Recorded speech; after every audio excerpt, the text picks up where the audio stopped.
I'm Paul, and this is the Afterthought. We go through Arsenal versus Brentford.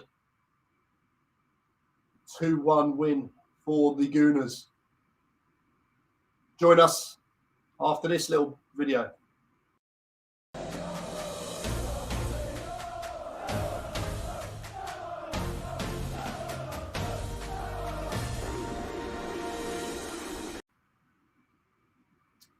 So, good evening.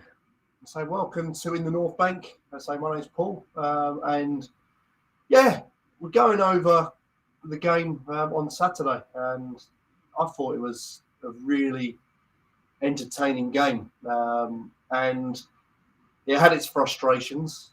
Obviously, going in 0-0 at the break, and through the chances that we created, to the blocks that Brentford put in. They defended very well in the first half, and through all the zip, the tempo, the desire to kind of do things, it just wasn't happening because, every single kind of chance that we got in around the box, a shot was blocked or a through ball was cut off, and there were some really dubious decisions in the box. It could have been a very different game come 12 minutes with the goal disallowed with Xhaka's half a foot being offside. Very, very strange decisions. And I think it worked out at half time. I think they said there was only 4 fouls in the whole of the first half. And you're suddenly thinking, Jesus, this is a bit weird. Certainly for a high energy Premier League game, but there were some really strange decisions. Just in general, I don't think we got much of the rub of the green. Yes, certainly, I think we should have got 1 or 2 penalties, but.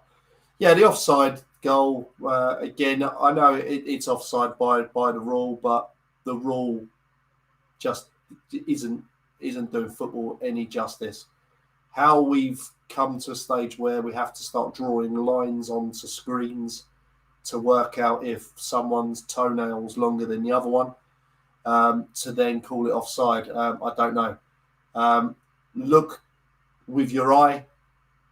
Does that look offside? If it looks offside and there's clear daylight, or you can spot it by just watching it, then that's offside.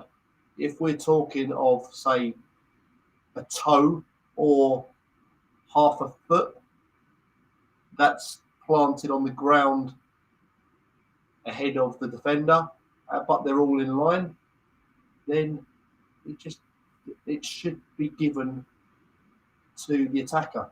Always has been advantage to the attacker. If it's too tight, the attacking team get the advantage. But we're in this day or age now where we're trying to micromanage everything. We're trying to take minute details of things, slow them all down, freeze frame them, and try and get too clever. And it is what it is, but it didn't affect the game.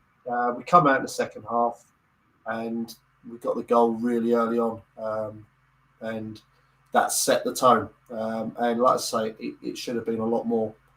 But yeah, that's football, and I'm just pleased. That we got the 3 points. We avenged what happened at the start of the season, and it's another game down where we can now look forward to the next one. And really important now that we go into Thursday really well drilled and then look to get the same result again. And that takes us on to the next games after that. The formation.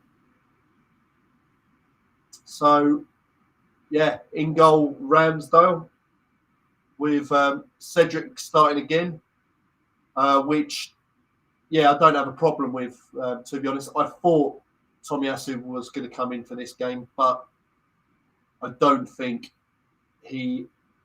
Well, I thought he was going to be fit enough to play some part. He was on the bench, as we could see. But Cedric played fantastic in the last game, so we'll take that as a plus. So we take his performance going into this game, which he also played fantastic. I thought it was a really decent performance by him, and yeah, really pleasing. So it isn't as straightforward as such to kind of get Tomiyasu in, but I'm sure when he is fully fit, he will come back in. We got the solid duo again at the back, Wright and Gabriel, and then Kieran Tierney playing on the left. Partey again, just kind of being that kind of holding player with Xhaka and Odegaard ahead of him in the middle, and then Saka, Smith Rowe, and Lacazette playing in the advanced positions, and just really pleasing to see Smith Rowe come in for Martinelli because of how he got sent off, and obviously he's obviously suspended. Sorry, a frog in my throat. So he come in and he's been chomping at a bit to play again, and yeah, finally he's got that opportunity. And I see it myself as that Smith Rowe is going to get a couple of games in now, starting, whereas Martinelli has been. But I think maybe Arteta may ground him a little bit and just kind of say, well, yeah, you got the red card. You put yourself in that position to get the card. It was a bad decision, a silly decision by the ref, but you gave him the opportunity to do what he did, and he did. So I may see that now on Thursday, that Smith Rowe stays in the side with Martinelli on the bench, and no problems with that. If that means we've got two players that are going to be really boiling in fitness-wise, match fitness, then it's only going to look good for when we start playing the other teams, and when we suddenly come up with 3 games in 6 days in the middle of early March. So yeah, the bench again was fairly well as good as we can get. Hutchison was on the bench again. Potential, depending on how the game went, I imagine, for him to have come on. But yeah, the likely players. Pepe with a good chance to get on and play. I had no visions of him maybe starting because yeah, he has been looking good in training, and he has been issued probably a last chance saloon kind of ticket. So he's playing for his future now, Pepe. So it is what it is, and yeah, we go into that game and we did start really well, and by really well I mean we come out with a purpose, with a desire to get amongst Brentford and get on the ball and be first to the ball, and we've done it really well. You had Tierney going forward. You then had Xhaka just almost taking up positions just behind him, playing still in that midfield area, but playing just behind him in that space. So I imagine it was to basically stop any kind of balls going over Kieran Tierney. But he picked up the ball well, and he was able to recycle the ball, play the ball through. He had the ball through for the disallowed goal, and yeah, as I say, it was a really good move. But he'd done some decent stuff in the game, like a few of the players. Some really good performances. I couldn't pick a bad performance out of any of them, and to see him playing and another dynamic of how Arsenal are playing. was good to see Xhaka doing what he was doing and kind of getting in those positions. And you had Odegaard doing kind of similar on the other side.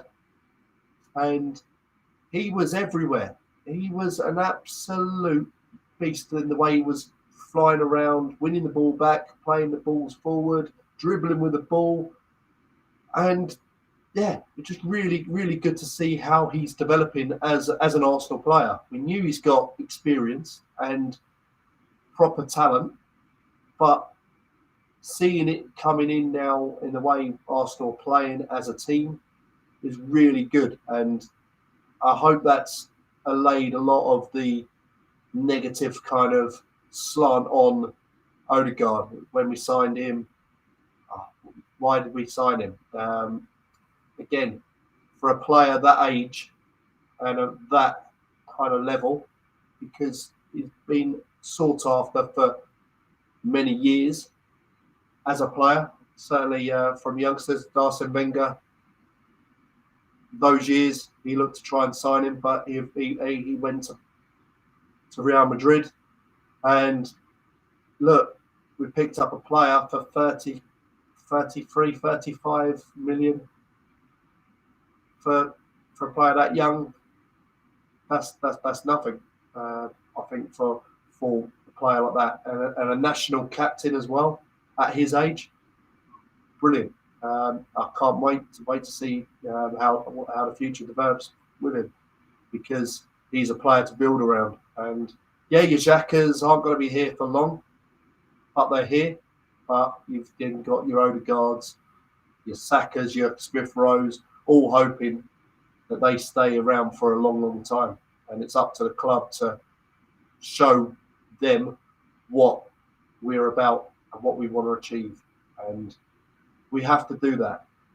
But yeah, frustrating that first half, definitely. The amount of corners we had and the chances that we got in the area, the blocks, some really, really good stats for Arsenal, in all honesty.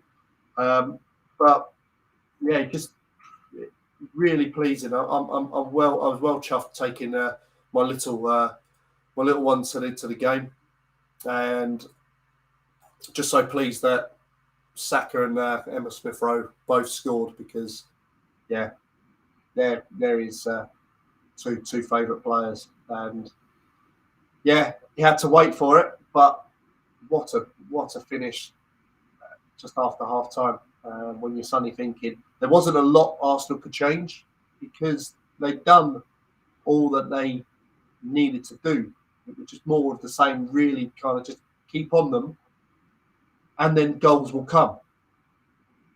Yeah, we had similar with Burnley.